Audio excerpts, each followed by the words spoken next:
As night falls on one of the highways leading out of Sudan's capital Khartoum, these men stage a roadblock, trying to stop fatigued motorists rushing back home after a long day. They are not traffic police officers or security personnel. They simply want strangers to sit down with them and break their Ramadan fast. Even bus passengers pause their journey, others arrive on foot. This is a custom that our grandparents began. It began inside the village streets.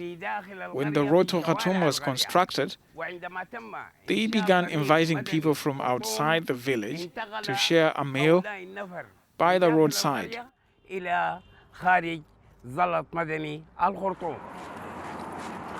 Rugs and mats are rolled out on the roadside next to a mosque, and refreshments begin to arrive. It is an enduring tradition despite the dire economic troubles in the country. Residents living in villages along the road say it is part of upholding Sudan's long-held traditions of being hospitable to strangers. The men clean up in preparation for the evening prayer, which announces the end of another fasting day. Then the feasting begins.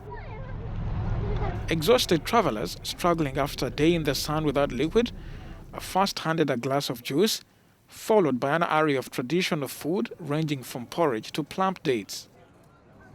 The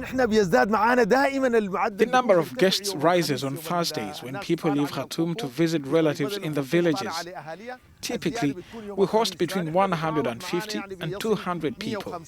But on Thursday, we can host up to 300 people. Sudan's desperate economic situation, characterized by rising inflation and currency shortages, made worse by the pandemic, has had an effect on this year's Ramadan, but not the Sudanese people's sense of hospitality and sharing.